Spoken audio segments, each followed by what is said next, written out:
Dice la palabra de nuestro Dios, honrando siempre al Padre, al Hijo y a su Santo Espíritu. Hechos capítulo 5, verso 27 al verso 29.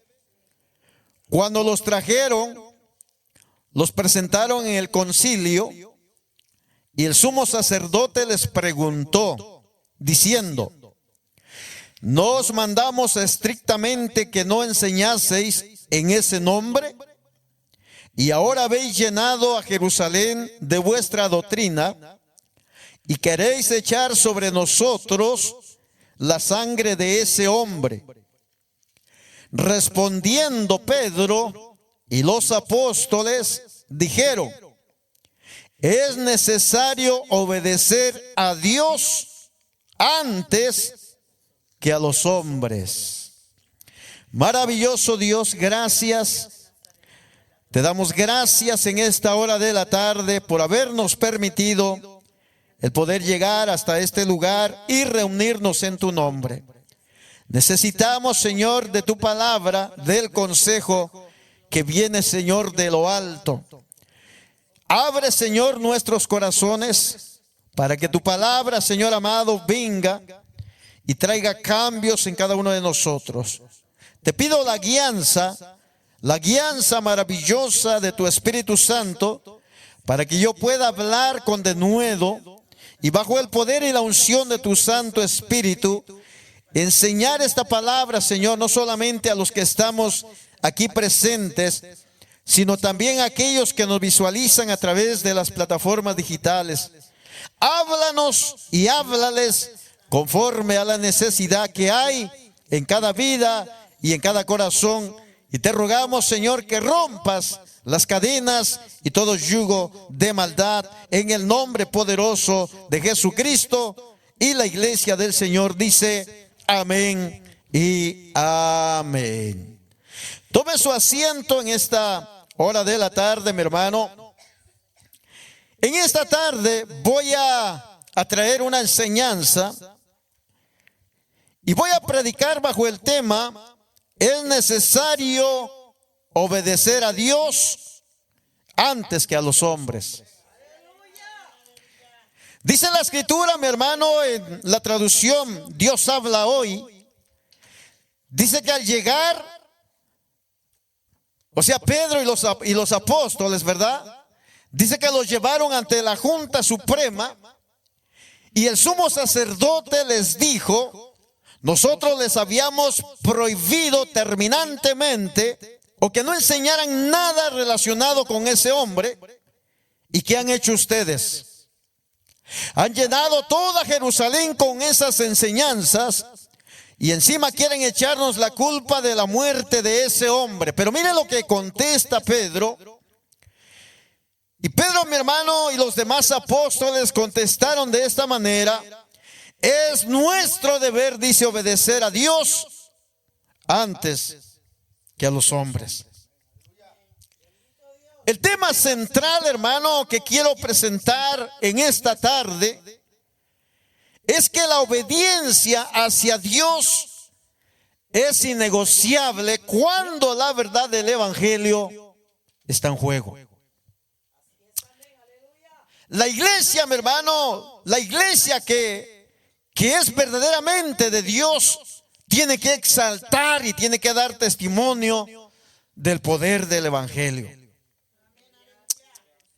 El propósito, mi hermano, por el cual traigo esta enseñanza es para que todos nosotros, como la iglesia que somos del Señor, necesitamos ser una iglesia obediente, una iglesia fiel a Dios.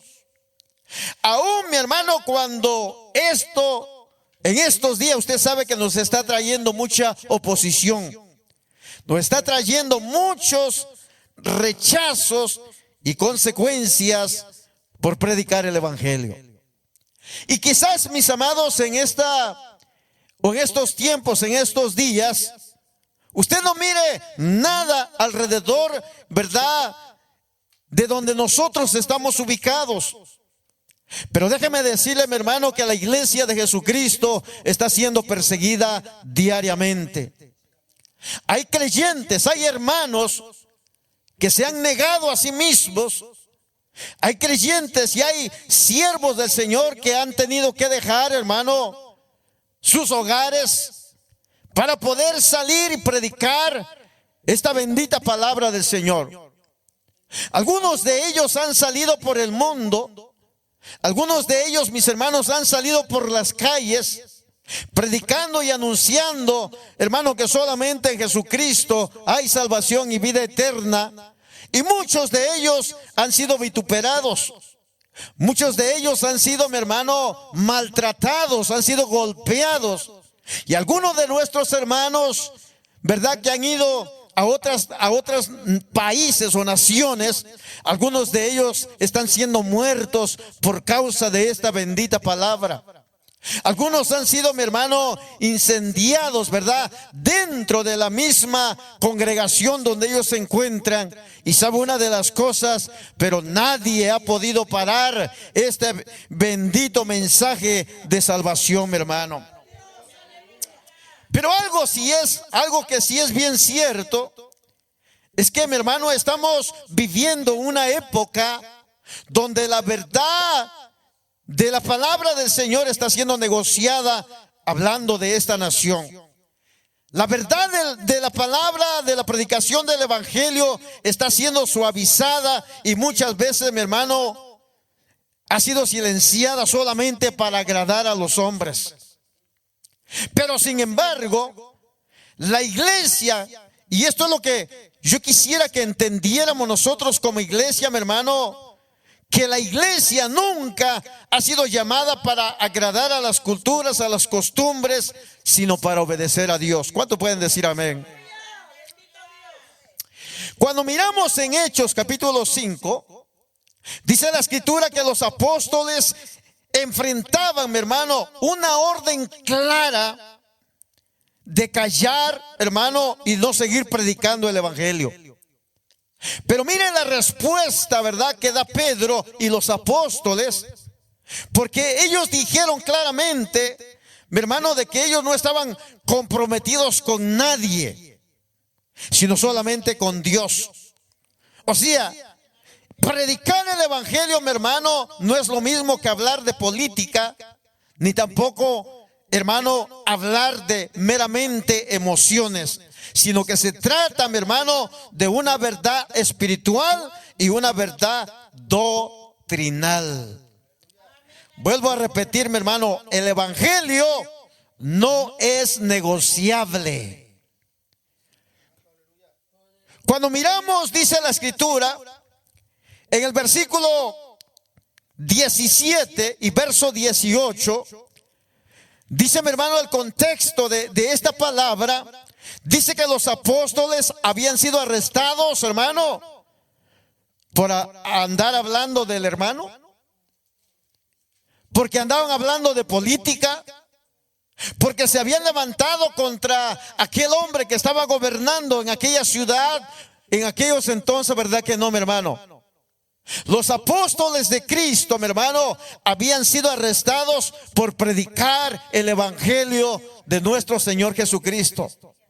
Los apóstoles, hermanos del Señor, habían sido arrestados, ¿verdad?, porque les estaban declarando a todos aquellos que estaban a su alrededor, mi hermano, como declara la escritura, que Jesucristo era el camino, era la verdad y es la vida. Y que nadie, dice la escritura, puede ir a Dios si no es a través de Jesucristo. Pero mire, cuando leemos, dice en la traducción al lenguaje actual, dice: el jefe de los sacerdotes y todos los saduceos que los acompañaban dicen que sintieron mucha envidia de los apóstoles. Hermano, sintieron celos. Por eso mandaron, dice, a que los arrestaran y los pusieron en la cárcel de la ciudad. ¿Qué fue lo que sintieron, mi hermano? Aquella gente religiosa sintieron celos.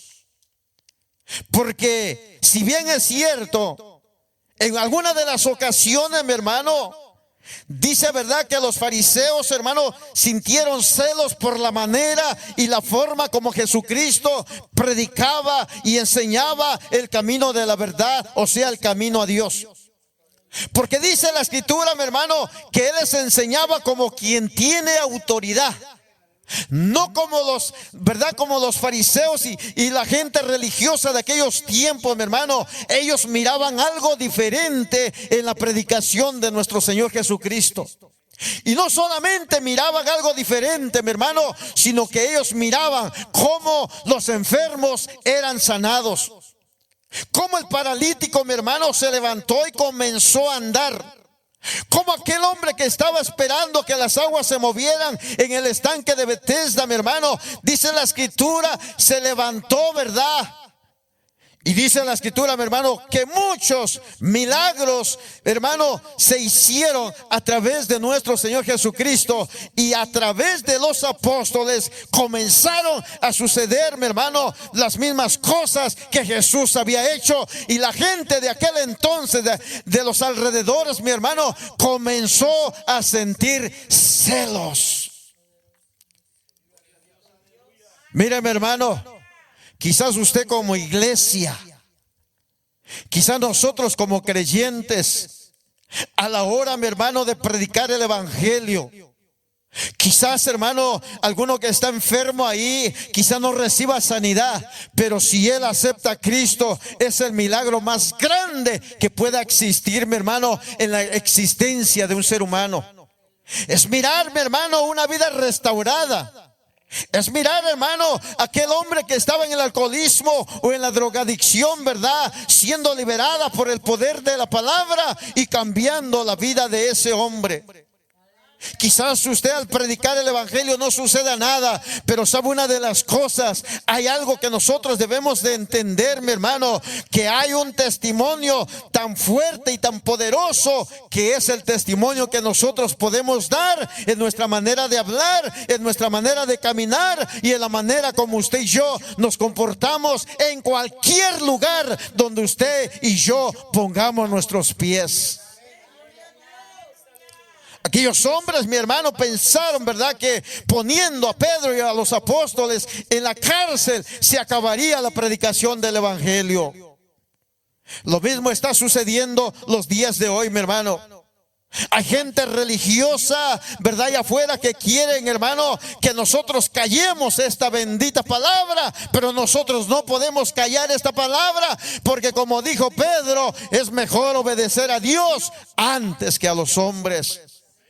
Y dice la Escritura que aquellos apóstoles estaban encerrados, pero dice en el versículo 19 y 20, dice, pero en la noche un ángel del Señor se les apareció, abrió las puertas de la cárcel y los liberó.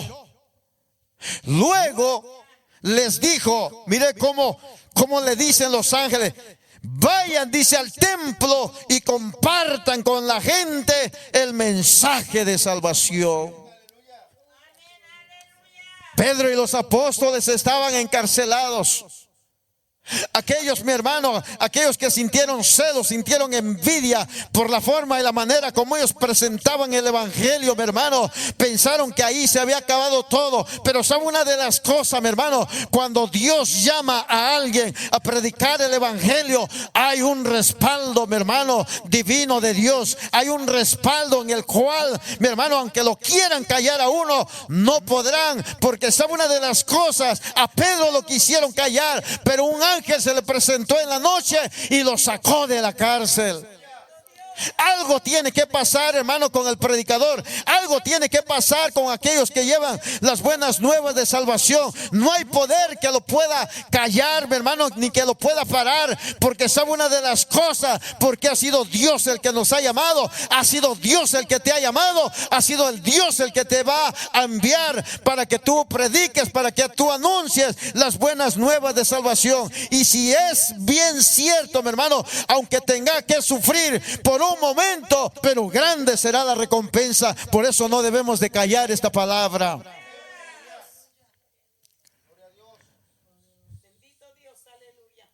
Y sabe una de las cosas, mi hermano, lo más hermoso de aquella noche, Lo más hermoso de aquella noche fue de que ni siquiera quitaron el candado de esa puerta. Aleluya. ¿Cómo le habrán hecho, mi hermano, para poder traspasar? ¿Cómo habrá hecho aquel ángel del Señor que se le apareció, verdad, a Pedro y a los apóstoles aquella noche, mi hermano? ¿Será que se abrió la puerta? ¿Qué habrá sucedido? Eso es un gran misterio, porque dice la Escritura que cuando los soldados fueron para verificar si estaban adentro, dice a la verdad, dice, todo estaba cerrado, el candado estaba puesto, pero aquellos que habían encarcelado no estaban allí adentro. ¿Dónde aparecieron estos hombres? Por mandato del ángel del Señor, volvieron nuevamente al lugar, hermano, donde tenían que ir, y comenzaron nuevamente a hablar las buenas nuevas de salvación. Qué hermoso, qué hermoso, mi hermano. Ellos no callaron, pero ¿sabe el problema que hoy enfrenta la iglesia? Es que el creyente y el predicador de hoy está callando la verdad. Hoy, hermano, para ganar, ¿verdad? Para que lo inviten a las pupusas, a un fresco, como se dice, ¿verdad? O lo inviten allá al Chinese, mi hermano. A veces que le tienen que suavizar la palabra para que el hermanito no se sienta mal. Pero sabe una de las cosas, mi hermano y hermana, usted ha sido llamado para predicar el evangelio. No se calle aunque no lo inviten a cenar o a comer o a almorzar. Usted tiene que hablar el evangelio. Lo más triste que el enemigo, mi hermano, está callando muchas bocas hoy en día. Y sabe una de las cosas, estamos viviendo los últimos tiempos y estas cosas tienen que suceder. El amor de muchos, hermanos, se está enfriando, como declara la Escritura. La maldad se está multiplicando. Por eso hoy más que nunca, hermano, es tan importante en que usted y yo entendamos que no podemos callar el mensaje del evangelio. Hay que hablar a tiempo y fuera de tiempo. Hay que amonestar, mi hermano. Hay que hacer, verdad, como dice la Escritura. Hay que estorbar muchas veces, mi hermano, el camino del mal que lleva el que está a nuestro lado. Pero hay que hablarle la verdad. Hay que decirle, mira, si no te arrepientes, te va a llevar el infierno, por no decir lo demás.